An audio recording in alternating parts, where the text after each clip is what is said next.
आळंदी क्षेत्रामध्ये कीर्तन करताना दुसरं काय सांगावं? मला वाटत नाही या क्षेत्रामध्ये संत सोडून दुसरं काही सांगावं। या क्षेत्रामध्ये संत जीवनच सांगावं महाराज, कारण या भूमीने संत जीवनाचा काय प्रभाव असू शकतो हे मोठ्यात मोठ्या योग्यावर, मोठ्यात मोठ्या तत्ववेत्यावर, मोठ्यात मोठ्या राजावर या भूमीनेच दाखवून दिलेलं आहे। संताचा काय प्रभाव असतो हे देवाला सुद्धा दर्शवणारी हीच भूमी आहे। एक अलौकिक साम्राज्य संत जीवनाचं तुम्हाला अनुभूतीला येऊ शकतं। याची प्रतीती जर कोणाला करून घ्यायची असेल तर त्याला आळंदी क्षेत्र पाहावं लागतं महाराज। 5 तत्वाने सम्मिलित हे तीर्थक्षेत्र आहे। असं कुठं कुठं घडत नाही। काही क्षेत्रामध्ये आपण गेल्यावर आपल्याला तीर्थ घडत नाही, संत मिळतात, देवता मिळत नाही। इथं देवता आहे, इथं संत आहे, इथलं तीर्थ आहे,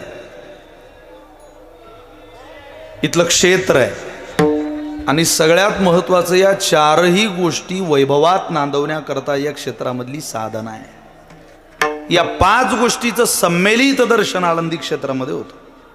इतरत्र आपल्याला त्या अनुभूतीला पाहायला येत नाही। देवतेबद्दलचा विचार करा, सामान्य देवता इथली जुनाट जुगादीचे नाणे, बहुता काळाचे ठेवणे, शिवपीठ हे जुनाट। जुनाट म्हटलं आजकालचं हे नव्हे, आजी कालीचे असं वर्णन ज्या वेळेला आपण करतो, देवतेचं वर्णन सामान्य इथले। तसं तर आळंदी क्षेत्राचं महिमान सांगत असताना इथल्या देवतेलाच राजा म्हणावं। मग नंतर ही प्रमाण देशिक राजा दया निधी अलंकापुरी जो नांदे।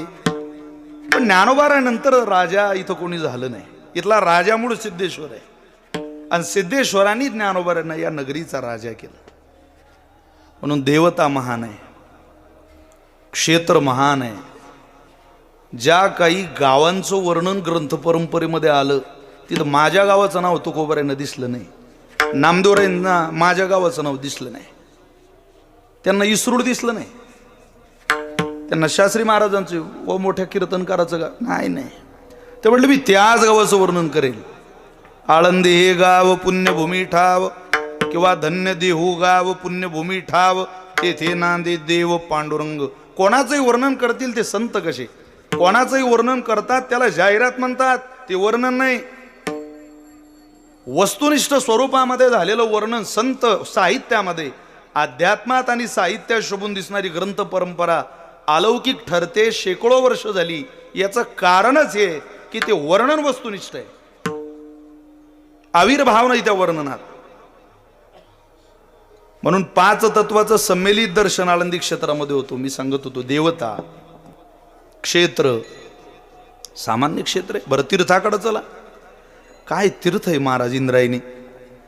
या तीर्थाचं वर्णन ये दक्षिण वाहिनी इंद्रायणीसी, स्नान घळता अभय देशी, कोटी तीर्थ प्रयागादी काशी, प्रसन्न होती हरिहर। या तीर्थाच्या स्नानाला येताना एकनाथी भागवतातल्या ओव्या काही वाचा। तुम्ही भागवत धर्म अनुगामी, तैच भेटीला ही जे आम्ही, कोटी पुण्य निष्कामी प्रयाग संगमी केली या। नाथ महाराज म्हटले कोट्यावधी निष्काम भावनेनं पुण्य प्रयागासारख्या तीर्थावरती आम्ही केले, आणि त्या पुण्याईचा केलेला परिणाम आहे की आम्हाला ज्ञानोबारायासारख्या साधूचं दर्शन होत आहे, या भूमीचं दर्शन होतंय की ज्या भूमीतली माती सुद्धा कपाळाला बुक्का म्हणून लावली तरी जीवन शोभायमान होतं। इतकी सुंदर भूमी आहे। इथली देवता महान, इथलं संतत्व महान, इथलं क्षेत्र महान, इथलं तीर्थ महान, आणि सगळ्यात महत्त्वाचं या 4 गोष्टींना बांधून ठेवते अशी इथली साधना महान आहे। हो, इथली साधना ओळखू येत नाही महाराज। चातुर्य लपवी, महत्व हरवी, पिसे पनमीर, इथलं कोणाला ओळखू येतो? इथली साधना ओळखायला अनेक जन्म घ्यावे लागतील। अरे मळालेलं धोतर, मळालेला सदरा घातलेला आळंदीत ज्ञानोबारांच्या दरबारात अजान वृक्षाखाली एखादा म्हातारा बसलेला असला, पाहत सुद्धा नाही आपण त्यांच्याकडं, पण त्यांच्याकडं पाहत जरी नसलो आणि त्यांची अनुभूती घ्यायची असली तर पुढं ज्ञानेश्वरी डोळे बंद आहे, खळा खळा खळा खळा खळा खळा नुसत्या ओव्या चालल्या. इथली साधना ओळखू येत नाही महाराज. इथं मळालेल्या कपड्यातला सुद्धा गाथा कंठस्थ असलेला महात्मा सापडतो. ज्ञानेश्वरी कंठस्थ असलेले महात्मे सापडतात.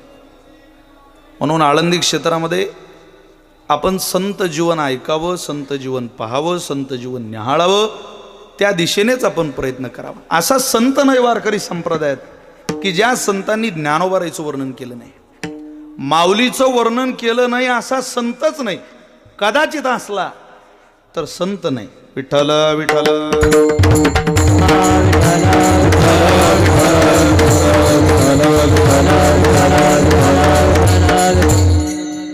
कारण वारकरी संप्रदायाचा विस्तार हा मैत्रीतून झालेला विस्तार आहे. मी धाडसानं बोलतोय आपल्यासमोर. ज्ञानोबाराने करून घेतला हा विस्तार. ही कीर्तन परंपरा, फड परंपरा, भजनाची पद्धती, हे सगळं ज्ञानोबारांचं दान आहे या महाराष्ट्राला. आपण फडकरी पाहतो, तुम्ही वास्करांचं भजन बघा, देहूकरांचं भजन बघा, मुक्ताबाई फड परंपरेचं भजन बघा, आजरेकरांचं फड परंपरेचं भजन बघा, जोग महाराज शिक्षण संस्थेचं भजन बघा. या सगळ्या पद्धती ज्ञानोबारांनी दिल्या. कारण या फड परंपरेचे अधिपती नामदेवराय आहेत. शिंप्याचा पोरयक खिडिया नामा, त्याने सतत फळ जागविला, आद्य फळकरी नामदेवराय. आणि त्या आद्य फळकऱ्यांचे आजी गुरु मुक्ताबाई, आजी गुरु ज्ञानोबाराय. फड परंपरा ज्ञानोबारांनी जन्माला घातली. या राज्यात भजन करावं लागेल तुम्हाला. आपला देव भजन प्रेमी आहे, हे ज्ञानोबारांना आवडीचं. ज्याला ज्याला भजन आवडतं त्याला त्याला ज्ञानोबाराय आवडतच असतील म्हणून भजन आवडतं. ज्याला भजन आवडतं ज्ञानोबाराय आवडत नाही, समजावं ते नाटक आहे. विठ्ठल विठ्ठल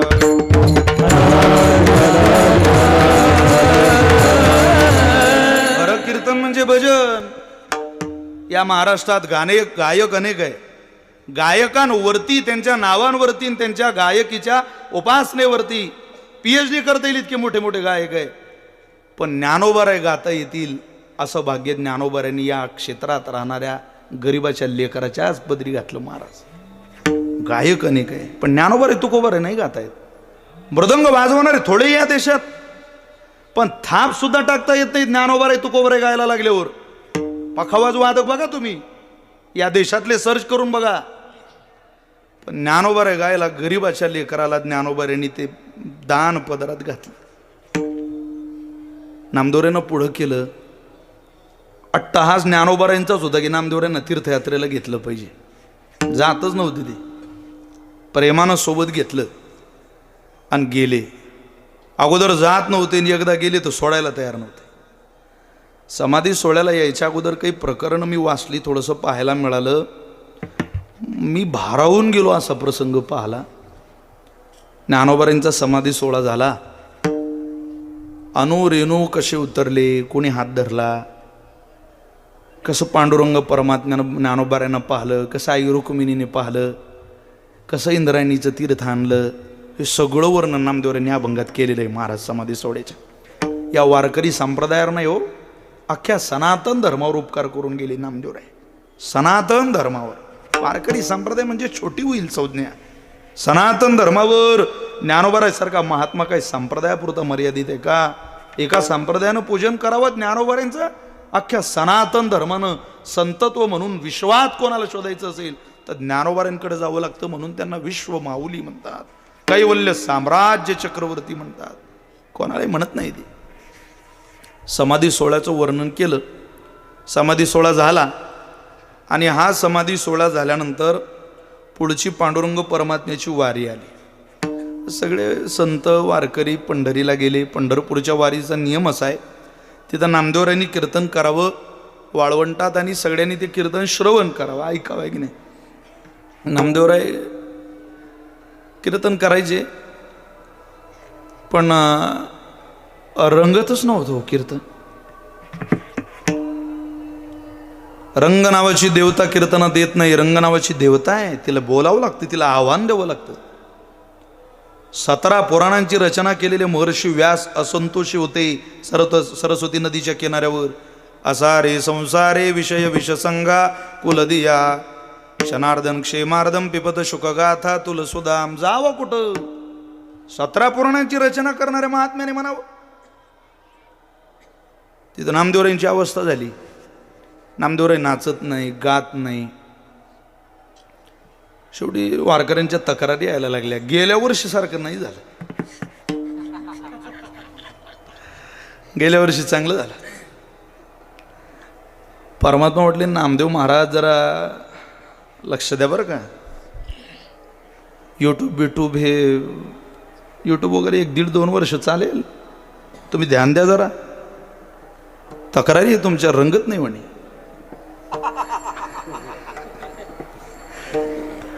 नामदेवराय म्हटले देवा मला नाहीच रे तर वाळवंटात जाऊ वाटत. का? कारण कीर्तन तेव्हा रंगायचं जनी म्हणे ज्ञानदेवा बोला भंग. अरे माझी माय नाही रे माझ्या पाठीमाग, आणि काय कीर्तन करू. मला माझ्या ज्ञानोबारांची लय आठवण येते देवा. अरे वारी माझी तर ज्ञानोबारांचं वर्णन आळंदी, पण ते असल्याशिवाय मला तुझं वर्णन नाही रे करता येत. अरे नाच नामदेवा, वारकरी पंढरीला तुझ्या कीर्तना करता आले. मी नाचावंसं वाटतं का तुला? हो वाटतं ना. मग मला एकदा ज्ञानोबारांची भेट करून दे ना पुन्हा. समाधी घेतली. देन देवा अरे तुला काय अशक्य आहे. आणि दर्शन झालं तर श्री ज्ञानदेवाचे मज दर्शन होईल साचे, तरीच मी वाळवंटी नाचे पंढरी. जर माझ्या माऊलीचं दर्शन मला झालं तर मी आण घेऊन सांगतो तुला, अरे थकेल तो वर नाचर वाळवंटात. फक्त माझी ज्ञानदेव नावाची माय मला एकदा दाखव. सखा विरळा ज्ञानेश्वर नामयाचा जो जीवार, नामयाचा जो जीवार, नामयाचा जो जीवार. सखा विरळा ज्ञानेश्वर नामयाचा नामयाचा जो जीवार, नामयाचा जो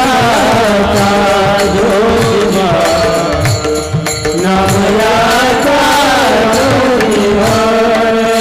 सखा विरळा ज्ञानेश्वर, सखा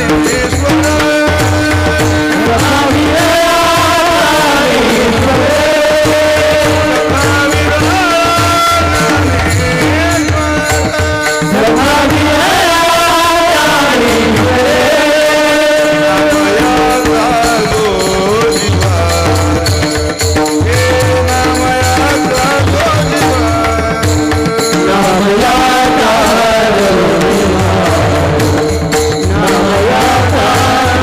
सखा विरळा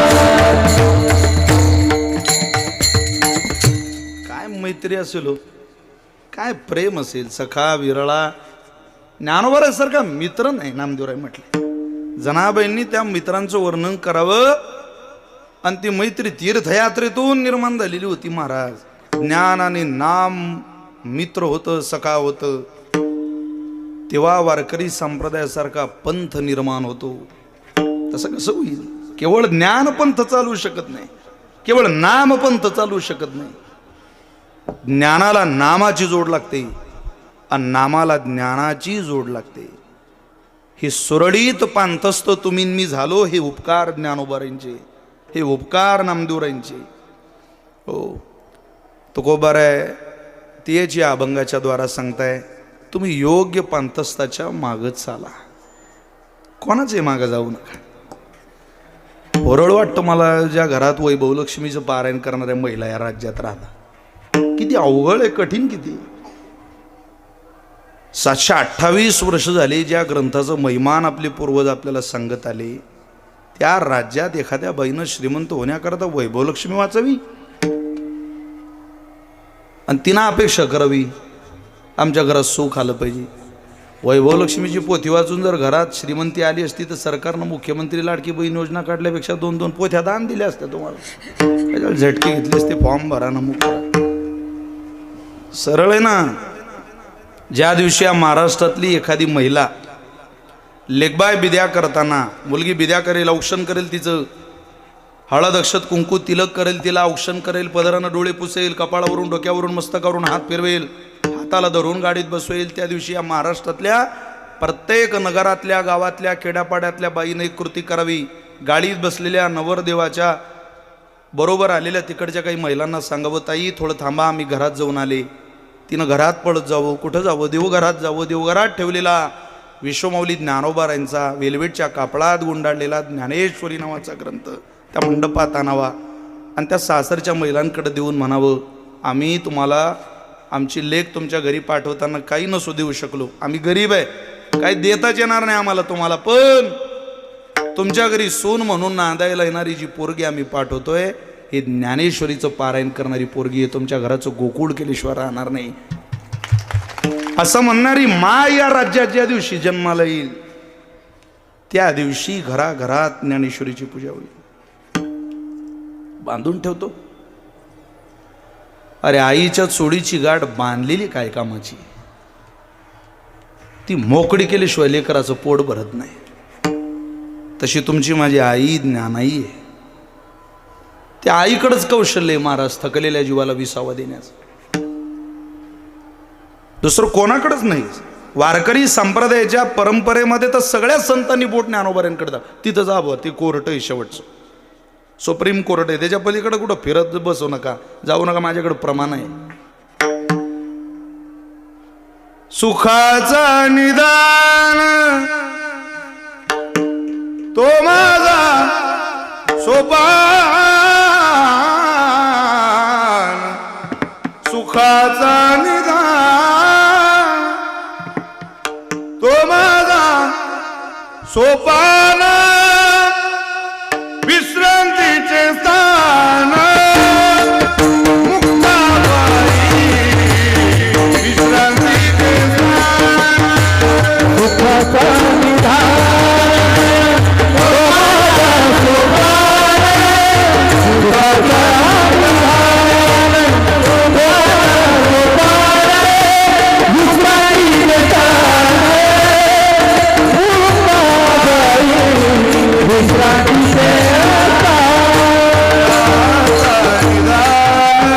तो माझा सोपान,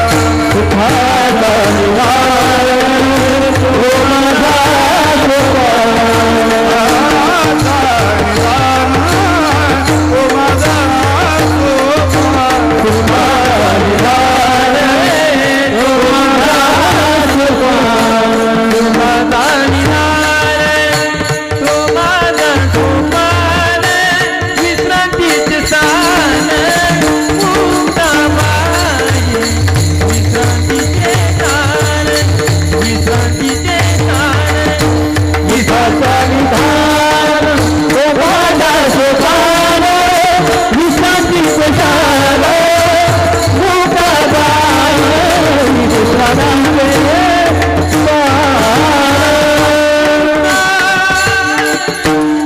विश्रांतीच घ्यायची असेल तर ज्ञानोबाराशिवाय, सोपान काकाशिवाय, मुक्ताबाईशिवाय, विश्वगुरु निवृत्तीनाथाशिवाय पर्यायच नाही महाराज.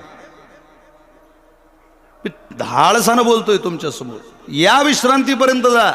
या चिल्लर चाललर विश्रांत्या सोडून द्या आयुष्यातल्या. ही सुखाची विश्रांती. आणि आपली जी धावपळ चालली ती सुखाच्या विश्रांती करता चाललेली. 2 तास झोपलेला माणूस, दमलेला माणूस झोपला तर बरं वाटतं. अनंत जन्माची, अनंत काळाची ही थकलेली, भागलेली, शिनलेली पिढी या सामान्य सुखात, सामान्य विश्रांती तृप्त होईल कशी? बाळाला तो बापही झोपवतो, पण आईसारखं नाही ना, आत्याही झोपवते. 12व्या अध्यायातली गोवी इतकी गोड आहे, म्हणजे रडणारं पोरग आहे. आई बाहेर गेलेली मार्केटला, बापाकडे दिलं झोपत नाही, राहत नाही, आत्याकडे दिलं, मावशीकडे दिलं, काकीकडे दिलं, कोणाकडेच राहत नाही. माय घरी आली, रडणाऱ्या पोराचा आवाज ऐकता बरोबर पिशवी फेकून दिली. आणि नवऱ्याला म्हणते, अहो जरा त्याला झोप आली, काही कळतं तुम्हाला? तो म्हणजे 2दा घातलं त्याला पाळण्यात, ते झोपत नाही, मी काय करू? ती म्हणे बघा कसं झोपतं ते. तिनं ते बाळ घेतलं आणि पाळण्यात घातलं. जगातली प्रत्येक आई आपल्या लेकराला झोपवताना एक विशिष्ट आवाज काढते. जो जगातल्या कुठल्याही असामान्य तत्ववेत्याला कागदावर लिहिता येत नाही. ते असं काहीतरी म्हणते,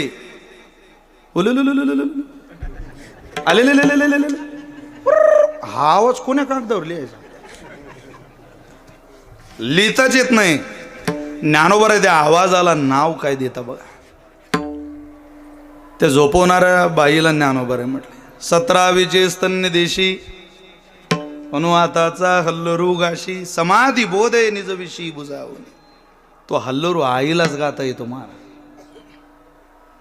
आयुष्यात लेकरू झोपू शकत नाही. तसं अनंत जन्माचं दुःख आयुष्यातून घालवायला हल्लरू गायला ज्ञानोबाच लागतील ना. ते काय सामान्याचं काम आहे का हो?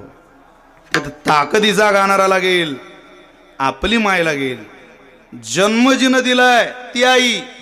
दुसऱ्याची माय खूप दिसायला गोरी, अरे दुसऱ्याची ना पण आपली माय काळी असेल पण अरे करंगुडी कापली तरी दुःख होतं. तिनं चरकन पोट फाडून घेतलेले का जन्माला घालताना. आई कशाला म्हणता? ती काळी असेल रंगानं पण तिच्या कासेतलं दूध आपल्याकरता अमृत आहे. तशी ज्ञानोबा आहे, तुकोबा आहे, आपली आई आहे महाराज. संत आपली मायबाप आहे. म्हणून त्यांच्या पाठीमागं आपण गेलं पाहिजे. तुकोबा म्हटले इथं प्रत्येक जण प्रवासी आहे. तुम्ही कोणाच्याही मागं जाऊ नका. संत मार्गी चालती तुम्ही त्यांच्या मागं जा. कोणाच्या मागं जावं कोणाच्या मागं जाऊ नये याचे खूप चांगले पुरावे. कोणाच्या जाऊ नये आणि कोणाच्या जावं.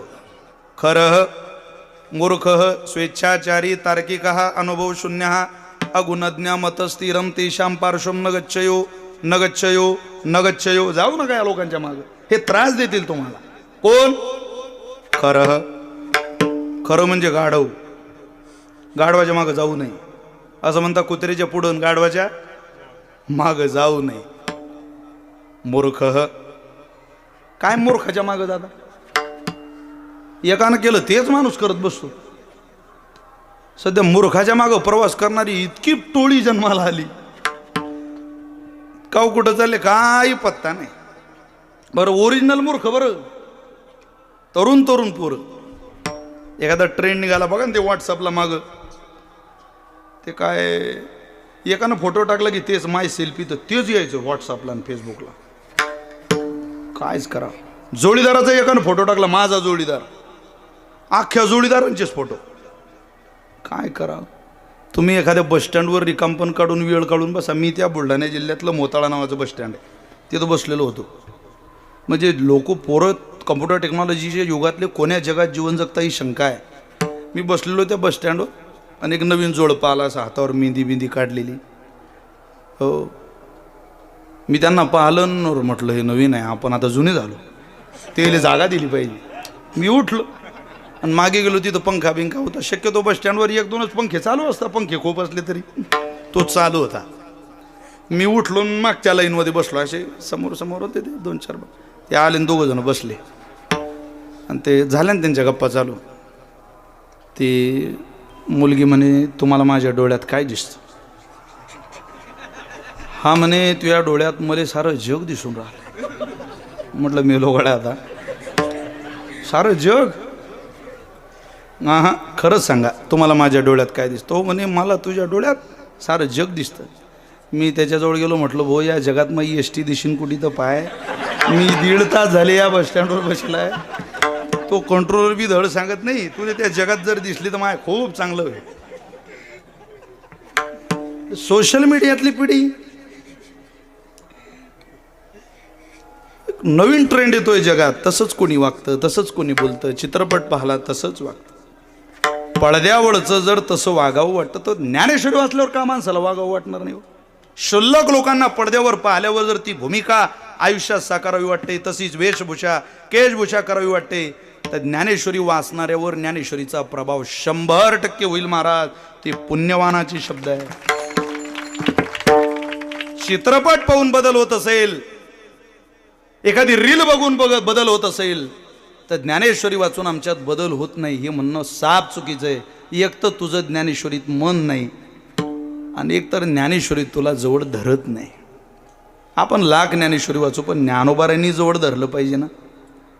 मी कायम सांगतो, नित्य पारायण करणाऱ्याला विचारा तुम्ही, ओवी पुढं गेली तरी आवाज देते ती मागून, अरे मला वाच रे बाबा, मी माझ्या माऊलीच्याच मुखातली, मला सोडू नको, मला वाच.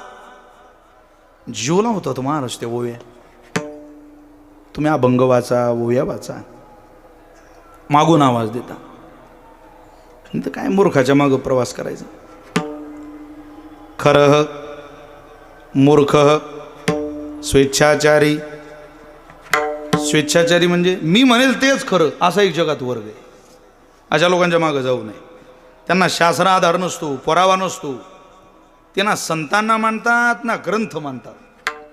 कुठलं तरी आपलं काढायचं आणि जगापुढं मांडायचं. जग मान्यता देतं म्हणून तो मोठा आहे असं कसं होईल. अरे आधार पाहिजे ना काहीतरी. स्वेच्छाचारी मी म्हणेल तेच.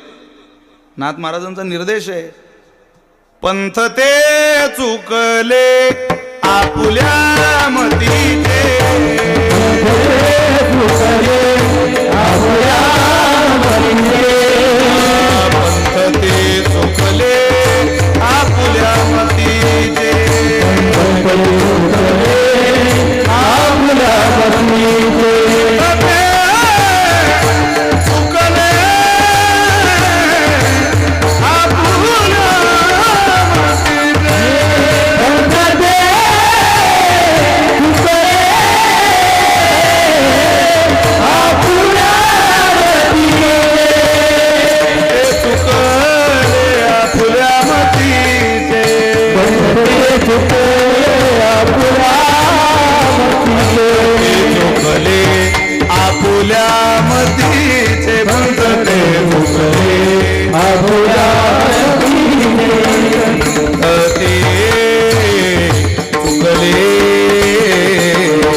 पंथ ते चुकले आपुल्या मतीचे,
चुकले आपुल्या मतीचे.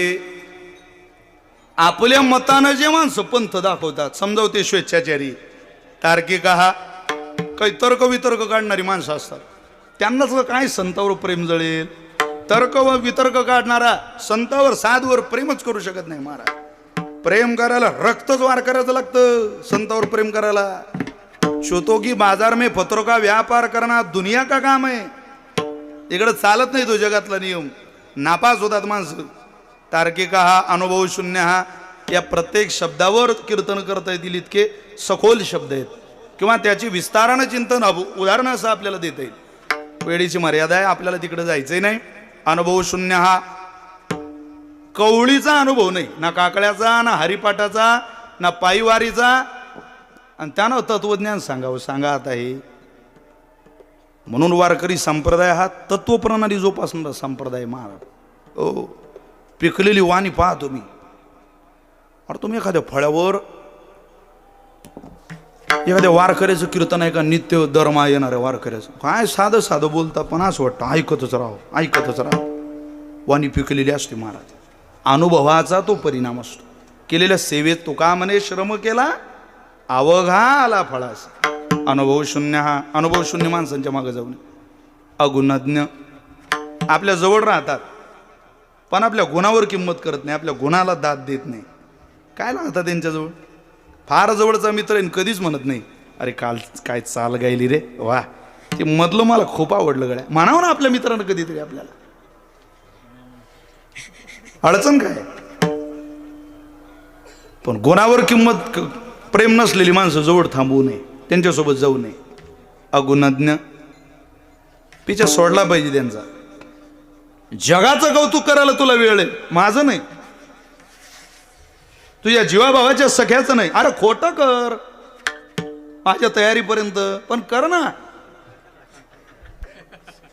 मी तुला सखा म्हणतो, तू कधीच माझं वर्णन करत नाही. अगुणज्ञ काय शास्त्रामध्ये आपल्या वडिलांनी आपल्या बापदाद्यांनी आपल्याला ही सगळी भांडवल दिलंय. अमत स्थिरम, ज्याचं मत स्थिर नाही. आज एक भूमिका उद्या एक भूमिका, अशी मंडळी संतांपर्यंत जाऊ शकत नाही. माणसाचं मत स्थिर पाहिजे. मत म्हणजे मत नाही म्हणत मी, आता गेलं ते 5 वर्षावर. भूमिका माणसाच्या बदलता वेळोवेळी वेळोवेळी. पहा तुम्ही. अमत स्थिरम तेषां पार्श्वम न गच्छयो न गच्छयो न गच्छयो. शास्त्र म्हणतं जाऊ नका, ही लोक फसवतील तुम्हाला, यांच्या मागे जाऊ नका. महाराज जाऊ नका थोडीच ऐकायला आळंदीत आलो. अरे कोणाच्या जावं ते सांगा, मी सांगतो त्यांच्या मागे जा तुम्ही. वेदानुगामी सच्शील हा धर्मात्मा पुण्यवान श्रुती स्मृती अर्थ रूपश्च तेषां पार्श्वम गच्छयो. जे वेदाच्या मागे गेले त्यांच्या मागे जा. वेदानुगामी सच्शील हा, ज्यांचं शील चांगलं आहे त्यांच्या मागे जा. ज्ञानोबऱ्यांना पाहिल्यावर फोटो जरी पाहिलं तरी प्रेम करावं वाटतं. महाराज हे माझ्या जीवनाचं सर्वस्व आहे असं वाटतं. ते शील असतं. सच्शील हा धर्मात्मा. ज्ञानोबा ही सगळ्यात मोठी धर्माची मूर्ती. ज्ञानोबारांनी ज्ञानेश्वरी सांगितलेला धर्म कोणाला वाचता आला नाही. सांगतात ना, सांगणं तर सोडून द्या, वाचता आला नाही. कारण ज्ञानोबारे म्हटलं हे ज्ञानेश्वरीच धर. किंबहुना तुमचे केले धर्म कीर्तन सिद्धी सनेले. हे धर्माचं कीर्तन आहे. गा भलं होईल तुमचं. इकडं तिकडं काय वाचत बसता का. विश्वासाला तुडवीजे चोरा. ज्ञानोबरे बोलतात. शिनला सुईजे महापुरा तैसे दोषी इही नरा अनिष्ट की जे. माणसाचं वाटोळ करतील अशी ग्रंथ नशी पुराण कोणी काही ग्रंथ काढेल आणि म्हणेल वाचा, असं नाही. ज्ञानेश्वरी हे आम्हाला प्रमाण आहे. नामदेवराय तुकोबारे आम्हाला प्रमाण आहे. काय लागतो जगायला. गाथा ज्ञानेश्वरी जवळ असली ना, जगातली कोणतीच ग्रंथ जगायला लागत नाही. काय लागतं. ज्ञानोबारीने ते उपकारच केले आपल्यावर. धर्मात्मा धर्माचं कीर्तन आहे ते. चला. वेदानुगामी सच्शील हा धर्मात्मा पुण्यवान. ज्ञानोबाऱ्यासारखा कोण पुण्यवान महात्मा आहे की ज्यांचं दर्शन घ्यायला सुद्धा पुण्य लागतं. म्हणजे किती पुण्य असेल. पूर्वजन्मी सुकृते थोर केली ती मजा आजी फळासी आली परमानंदू आजी मानसी. भेटी झाली या संतासी. बरं झालं आम्हाला ज्ञानोबारांचं दर्शन झालं. पुण्यवान श्रुती स्मृती अर्थ रूपश्च. आपण श्रुती पाहिली नाही, वाचली नाही, वाचली तर कळणार नाही. काय जाऊ नका तिकडं. पण श्रुती स्मृती ज्यांच्याकडं पाहिलं की आठवणीत येतात त्या संतांकडे जा ना.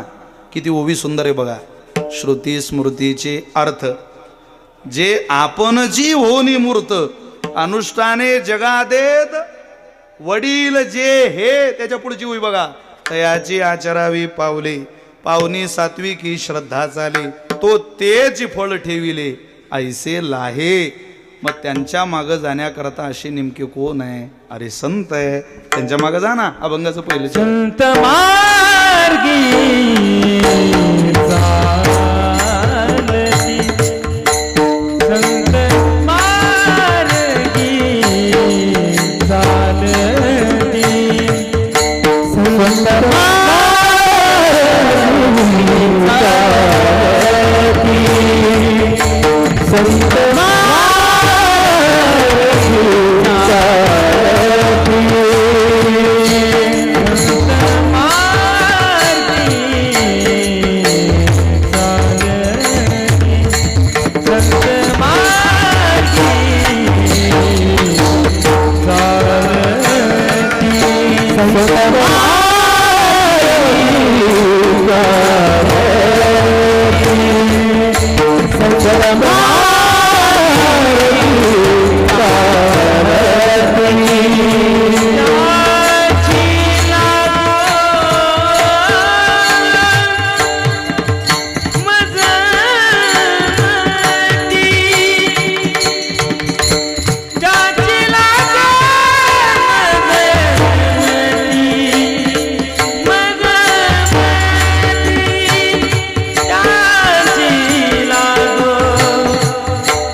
संत मार्गी चालती, त्यांची लागो मज माती. त्या संत ज्या वाटेनं गेले, यद्यदाचरते श्रेष्ठा तत्त देवे तरोजना सहित प्रमाणम कुरुते, लोकस्तदनुवर्तते त वडील जे जे करती, तया नाम धर्म ठेविते रतेची अनुष्ठिती, सामान्य सकळ जा. बाबो, ही सुलभ वाट ज्ञानोबाऱ्यांनी तयार केली, त्या वाटेला तुम्ही जा. त्यांची लागो मज माती. अरे माती जरी मिळाली तरी तुमचं कल्याण होईल, भलं होईल. तुकोबाऱ्यांनी काय गोड वर्णन केलं अभंगामध्ये. तुकोबाऱ्यांचा एक एक शब्द म्हणजे भगवंताची सेवा. एका एका अक्षरात आहे माझा रमाकांत. एक एक अक्षर महाराजांचं आपल्या जीवनाचं कल्याण करणारं अक्षर आहे. आपण तितक्या प्रेमानं वाचत नाही, हे आपलं दुर्दैव आहे. किंवा लोकांना आता 30% समाज बाबा आमच्या अनुभूतीला येतं, कानाची चोचले पुरवण्याकरता कीर्तनात येतं. 30% समाजात गावोगावी बऱ्याचदा काही गोष्टी बोलायची, मी तुम्हाला प्रामाणिकपणानं सांगतो, आळंदी क्षेत्रात मला पिंगळा म्हणायचीच इच्छा होत नाही. मला वाटत नाही म्हणावं. आता नाही वाटत पुरुषोत्तम महाराजांनी कधी आई म्हणावं, त्यांना वाटत नाही म्हणावं. पण काय झालं, ते एक बलस्थान तयार झालं. आता ते म्हटल्याशिवाय लोकांना कीर्तन झाल्यासारखं वाटत नाही, अशी परिस्थिती झाली. समजावं, हे लोक तेवढ्यावरच प्रेम करतात.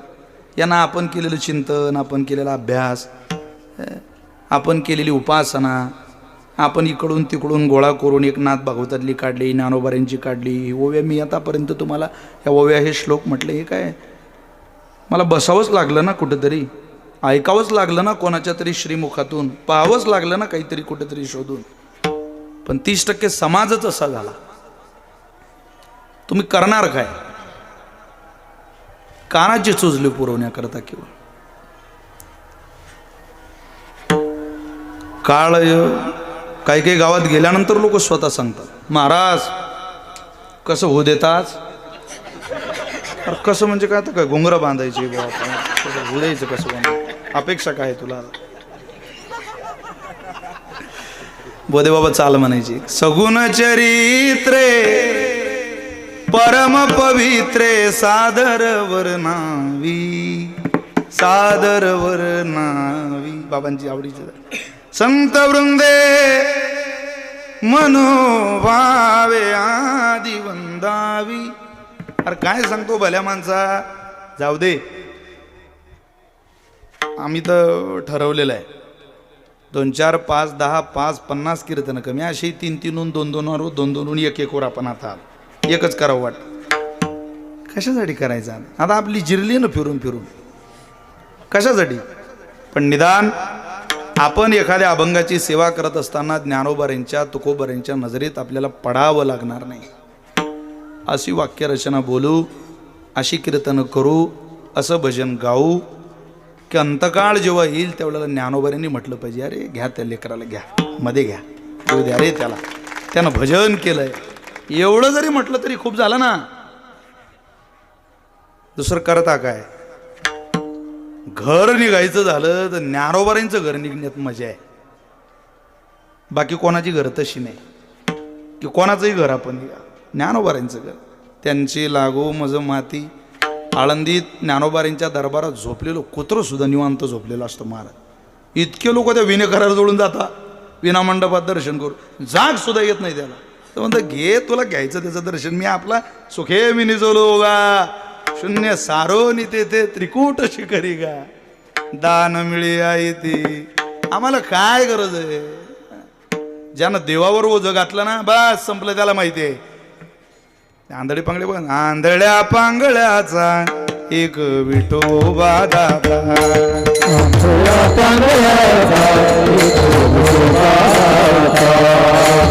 विश्व तोची सर्व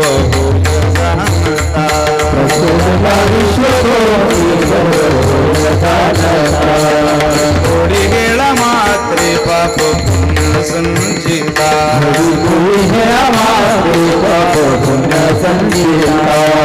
दुःख कोणवारी तुझ वाचोनी चिंता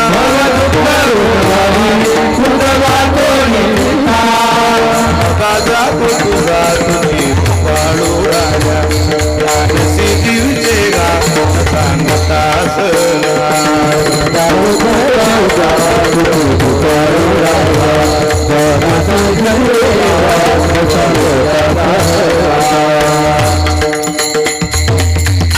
अरे ज्यानं ठरवलंय माझं ओझं तू काय म्हणे भार घातली यावरी त्यानं काय हे पाहत बसायचं.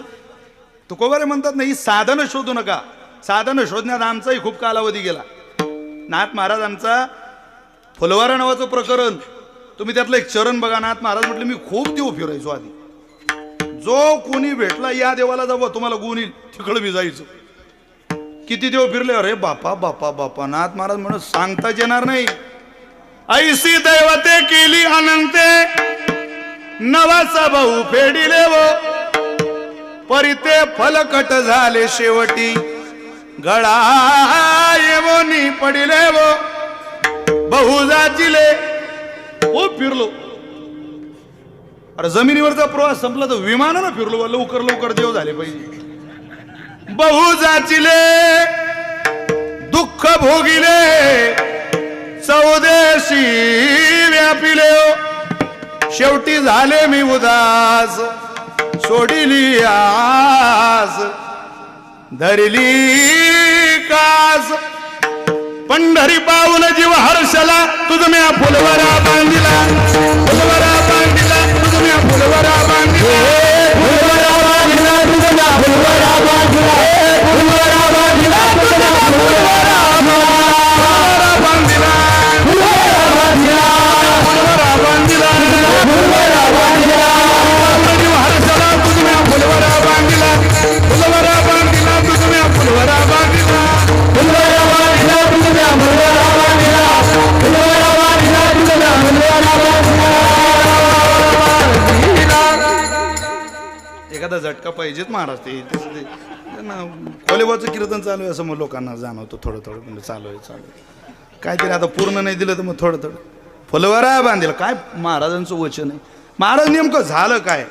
अरे संतानं बोट धरल्याशिवाय देव कळत नाही. आम्ही अनेक मार्ग फिरून आलो नाथ महाराज म्हटले पण बरं झालं. मग तुम्हाला देव कसा मिळालो.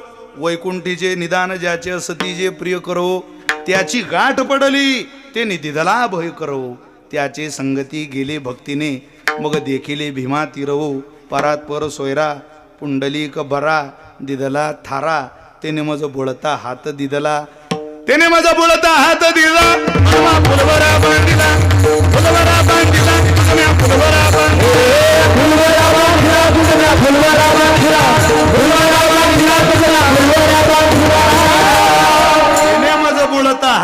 विदला हे बुळता हात देणारे ज्ञानोबा राय लक्षात ठेवा. हे बुळता हात देणारे पुंडलिकराय लक्षात ठेवा.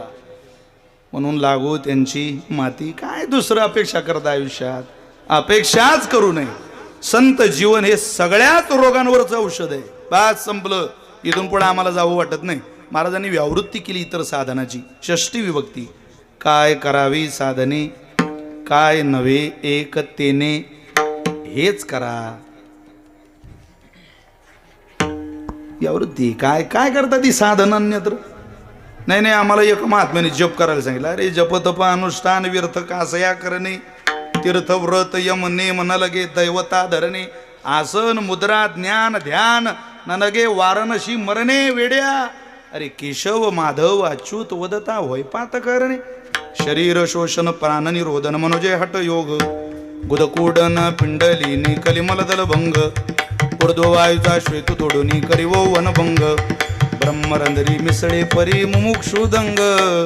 जाऊ नको, एक काम कर, भेदभाव तोडुनी घेतला प्रेमाचा गरळा, शुद्ध नाम श्री हरीचे निजमुखी लागला जाळा. पुढं हरिस्मरणाचे निबडे अंकित केले कडे काळा. मग एका जनार्दनी एका जनार्दनी अखंड सुख सोहळा. ओम नमो भगवती राम कृष्ण वासुदेवा, ओम नमो भगवती राम कृष्ण वासुदेवा. असं आहे. संपलं नाव. काय पाहिजे जीवनात? म्हणून काय करावी साधने, तिकडं जाऊ नका. तुम्ही संतांच्या दिशेनंच चला. मी नेहमी सांगतो, चिखलाच्या गोळ्याला आकार द्यायला कुंभारच लागतो महाराज. सोन्याच्या लगडीचा अलंकार घडवायला सोनारच लागतो. तसे बिघडलेलं जीवन पांडुरंगाच्या चरणावर नेऊन घालायला ज्ञानोबारायसारखा कृपाळू दयाळू अंतःकरणाचा संतच लागतो. त्याशिवाय हे बिघडलेलं जीवन श्री पंढरीनाथाच्या चरणावर जाऊच शकत नाही. ती काही जागीरदारी आहे का मक्तेदारी आहे का ती आपल्या बापदादेची? आपण म्हणू शकतो ही प्रमाण माझ्या वडिलाची मिराची, अरे ज्यांची होती त्यांनी तर सेवा केली, आपलं तर काहीच नाही. अवचिताची हाती ठेवा, दिली सेवा न करता तो कुवारे म्हणजे. हे सेवा न करणाऱ्याच्या हाताला लागलं त्याला असं वाटतं सेवा चालली. कीर्तन म्हणजे काही सेवा आहे का हो? कोणाचा उद्धार होईल? इथं कीर्तन केल्यानं पर तुम्हाला उपदेश केल्यानं विशाल महाराज खोलेचा उद्धार आज होतच नाही. विशाल महाराज खोलेला याच्या खाली उतरून स्वतःच्या उद्धाराकरता काहीतरी प्रार्थना करावी लागेल ना. या देशाच्या पंतप्रधानापासून तर या देशातल्या रेल्वे स्टेशनवरच्या फिरणाऱ्या याचकाला सुद्धा उद्धाराकरता प्रार्थना करावी लागते.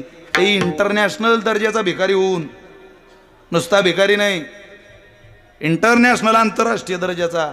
एकदा भिकेची अवस्था रेड्याला कळाली तरी त्याची समाधी मंदिर होतं. भिकेची अवस्था भिंतीला कळाली तरी तिचं मंदिर होतं.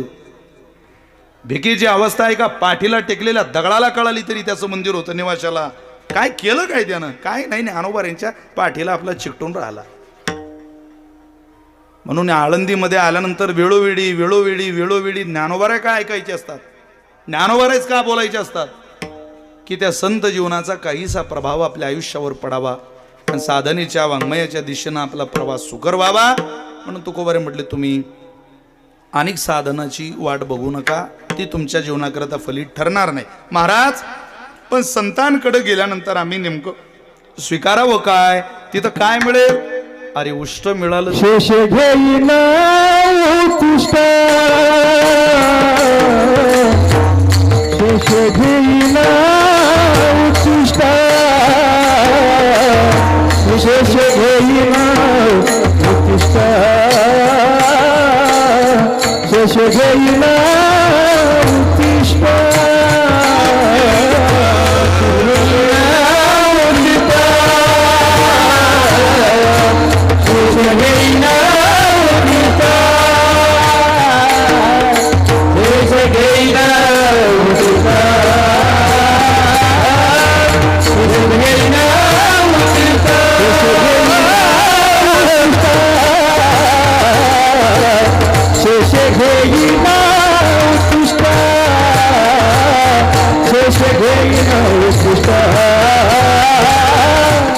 पोट पूर्णतेचा संकल्प संतांच्या उष्ट्यात. ज्ञानोबाऱ्यांची ज्ञानेश्वरी उष्टीच आहे, पण पूर्णतेचा संकल्प देणारी तुकोबाऱ्यांचा गाथा उष्टाच आहे ना. पण दाय धनीवरी पोट, बस काय करावे साधने, काय नव्हे एकतेने. एकदा ठरवलं ना आमचा सांभाळ करणारे हे, मग परमात्म्यापर्यंत नेऊन घालण्याची जबाबदारीच त्यांच्यावर असते. कीर्तनाची वेळ जवळजवळ संपलेली आहे. तसं मी 6 म्हटलं होतं, पण 6:30ला 6:45ला जवळजवळ कीर्तन सुरू झालं. अधिक वेळ तुम्हाला काय तिकडे, तुम्ही सगळे सुज्ञ श्रोते आहात. इथं काय जास्त वेळ, अल्पारंभेनं क्षेम करा, चालू करा आणि थांबा. म्हणजे फोकाचे 10 मार्क भेटत असतात. आणि हुशार विद्यार्थ्यांनी फोकाचे मार्क घालवू नये. भाजी तयार झाली तरी हा जाळच लावून राहिला. अरे जाऊ दे ना, झालं ना आता ते का नांदी येऊन राहिला भाजी बनवायच्या, आहे की नाही. झाल्यावर काय. तसं आता मला असं वाटतं अभंगाची भूमिका आपल्या स्पष्ट निर्देशात लक्षात आली असेल. सांभाळ करायला बोट हातात दिलं ना, ज्याचा हातात दिलंय तो जबाबदार असला की आपली पुढची जबाबदारी संपली. मग ते त्याच्याकडे. यांचं चरित्र वाचा तुम्ही सजन महाराजांचं. जशा आळंदीला दिंड्या येतात, पंढरपूरला दिंड्या येतात, तशी दिंड्या जगन्नाथपुरीला नेण्याची पद्धत. सजन महाराज दिंडी सहभागी झाले. चाललेल्या दिंड्या, भजन चाललेलं. आता आमच्या मुक्ताबाईच्या पालखीत असे नियम आहे. काही ठिकाणी गावं छोटे आणि माणसं जास्त, वारकरी वाटले जातात. 2 तुमच्याकडे न्या बुवा, 4 तुमच्याकडे न्या, असं वारकऱ्यांची वाटप होते. दिंडी थांबली आणि घ्यायला आले सगळे. तुम्ही आमच्याकडे चला, तुम्ही आमच्या. एका गावात सजन महाराजांना एक व्यक्ती घ्यायला आला. तो म्हणजे तुम्ही आमच्याकडे चला, 2 घास जेवण करा, आराम करा, सकाळी काकड्याला या. बरं बरं ते म्हटले काय हरकत नाही. ते त्यांच्याकडे गेले. 2 घास जेवण घेतलं. झोप लागली त्यांना. थकलेला माणूस लगेच झोपतो महाराज. भूक ना मागे चबाना और नींद ना मागे बिछाना. भुकेला माणूस पदार्थ विचारत नाही, झोपे आलेला माणूस बिछाना पाहत नाही. भुकेलेला पदार्थ तो विचारत नाही काय आण, तो म्हणतो लवकर. आता दिवसभर ज्या बाईच्या हातात रिमोट आहे ती बाई रात्री नीट कशी झोपेनो. ती बाई रात्री म्हणते मुझे नींद नाही, मुझे चैन नाही. तू कांदे लावायली आहे जरा, 3 दिवस झोपशी, तुला उठवायला इंजेक्शन देणं पडीन. तू उठून काऊन नाही राहिली, उठून काऊन. मग कष्ट असतं आहे की नाही. 4 किलोमीटर पाखावात ज्याच्या गळ्यात आहे त्याला विचारा झोप कशी असते पालखी सोड्यातली. काय महाराज 4 फळावर सेवा करून आलेल्या विचारा. मंगेशबा खरं आहे की नाही. चंदू महाराज विचारा, चंदू महाराज पांचाळांना ते सेवा करतात ज्ञानोबारींच्या. आमच्या मुक्ताबाईला 2 कीर्तन वाजवायचे रोज. झोपले सजन महाराज. झोप लागल्यावर त्या घराची मालकीन रात्री 12-12:30ला उठली आणि सजन महाराजांकडे आली. महाराज उठा. अहो तुम्ही घरात आले तेव्हापासूनच माझा डोळा तुमच्यावर होता. ते म्हटले तुला काही लाज वाटते ग, कोण तुला स्त्री म्हणेल, तुझा नवरा घरात झोपलाय वेडे. अगं तो झोपलाय, जा त्याला उठव. ती म्हणे मला हात लावायला त्याची अडचण होते, तुम्हाला आहे. ती आत गेली, पलंगाखालचा कोयता घेतला आणि सजन महाराजांना आवाज देऊन नवऱ्याचं मुंडकं तोडलं. महाराज मुंडकंच तोडलं. रक्ताचा पाठ व्हायला लागला, लटलट कापायला लागली. सजन महाराज काय झालंय. ते म्हणे आता माझा स्वीकार करा. अगं जी बाई आपल्या नवऱ्याला मारते, आपल्या कपाळावरचं कुंकू पुसून टाकते शरीराची भूक भागवण्याकरता, तिच्यासारखी नालायक बाई या जगात नाही. आणि आम्ही तिचा हात धरावा. आग लाव तुझ्या सौंदर्याला. तिला वाटलं नवराही मारला आणि हाही जातोय. ते बाहेर आली, नारडावर रोड सुरू केलं तिने. गाव गोळा झालं. मारला सजन महाराजांना. जग खरा खोट्याचा निवाडा करत नसतं. जग न्यायाधीशाच्या भूमिकेत न्याय देऊन मोकळं होतं. माणसं स्वतःच्या आयुष्याची वकिली करतात आणि दुसऱ्याच्या जीवनाचे न्यायाधीश होता. दुर्दैव आहे जगाचं. चला राजाकडे नेलं, सांगितलं याने असं असं कृत्य केलं. ते म्हटले गड्या पाहून काही वाटत नाही त्याच्याकडे. हात पुढं कर सजन. मी राजा आहे, मला नाही विलाज आहे माझा. हात पुढं केला आणि हात तोडून टाकला. दुसऱ्या दिवशी दिंडीत सहभागी व्हायचं होतं. हात नाही, रडत होते सजन महाराज. कर्म चुकलं असतं, झालं असतं तर काही हरकत नाही म्हणे, पण काहीच केलं नाही गाड्या. तरी आपल्याला असा त्रास होतोय. पण सोन्याला परीक्षा असते महाराज. पण त्या यातना त्याच महात्म्याला माहिती असतात. काय हे किती पराकोटीचं दुःख आहे, स्मरणातूनच जात नाही. ते रडत होते सजन महाराज. त्रास या हात तोडल्याचा होत नव्हता. हात तोडल्यानंतर दिंडी सहभागी झाल्यानंतर ते भजन करणारे जवळ सुद्धा चालू देत नव्हते. मागवा मागवा. पाप केलं त्याचा हात तुटते काय? पाप केल्याशिवाय हातच तुटत नाही, म्हणून हात तुटला. चला माग. दिंडीच्या मागं काढून दिलं त्यांना.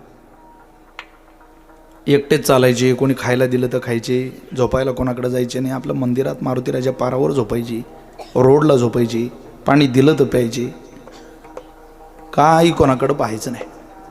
पण हा अपमान फार दिवस सहन करायचा नाही. आता एक काम करू, जगन्नाथपुरीत जाऊन तिथं समुद्र आहे, एकदाचा जीव देऊन टाकू, म्हणजे मिटून तरी जाईन एकदा कायमचं.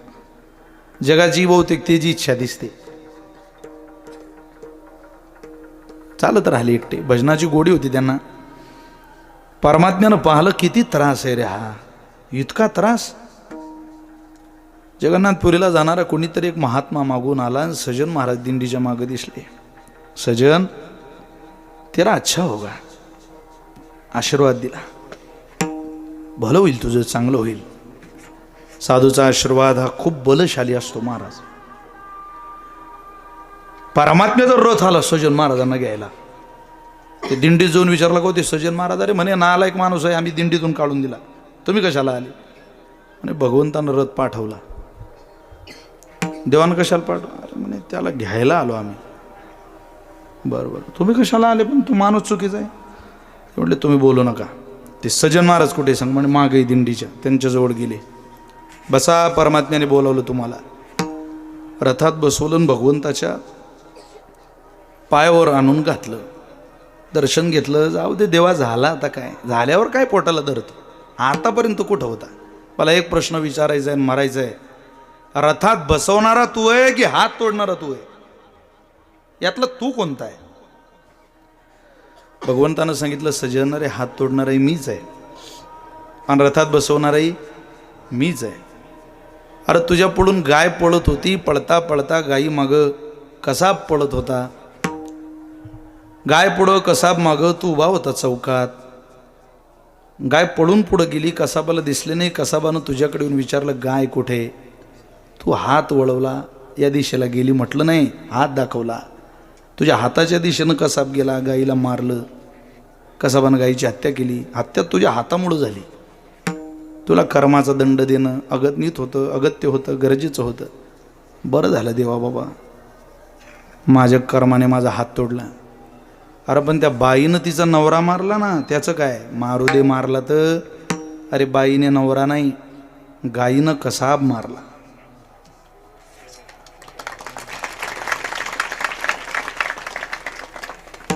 वा, इकडे बैस माझ्या मांडीवर. मी? अरे हो, तोच बैस. नाही बसा वाटत, बैस. अरे निदान तुला त्रास देणारी दिंडी येईपर्यंत तर बैस. बसवलं ते सगळे वारकरी आले. अरे देवा, याला दर्शन घ्यायचंय का माझं? हो, याच्या पाया पडा. याच्या दर्शनाशिवाय तुम्हाला माझं दर्शन होऊ शकत नाही. कृपा कटाक्ष निहाळिले, आपुले पदी बैसविले. आपलं पद देण्याचं सामर्थ्य भगवंताकडे. मग विचारलं, देवा तुझ्यापेक्षाही त्या साधूने जो आशीर्वाद दिला तो खूप महत्त्वाचा वाटतो रे. अरे मला आशीर्वादाचं बळ द्यायला देव म्हणून तुझ्याकडे आलं नाही, किंवा येता आलं नाही, किंवा आलो असतो तर तुला पटलंही नसतं. साधूच्या रूपात यावं लागलं सजन. साधूच्या रूपात आलो नसतो तो तुझी वृत्ती मध्येच डगमगून तू समुद्राच्या दिशेने गेला असता, तू जगन्नाथपुरी पाहिली नसती. ही ताकद देवाला सुद्धा संत भूमिकेत येऊन भक्ताला द्यावी लागते. म्हणून संत जीवनाचा प्रभाव आयुष्यावर पडला की देवाचं चरण अगदी सुरळीत होतं. हा त्याचा प्रत्यय, हे त्याचं उदाहरण आहे. म्हणून इतर तर ठिकाणी काय घ्यायचं? संतांचं उष्ट तर उष्ट, पण धाय धनीवरे पोट. काय करावे साधने, काय नव्हे एकतेने. जगद्गुरु तुकोबारे म्हटले, आम्ही तर निषेध केलाय बुवा, तुमचं काही सांगता येत नाही. कदाचित भूमिका आवडली पटली तर तुम्ही याल, पण मी माझं सांगतो तुकोबारे. काय? तुका म्हणे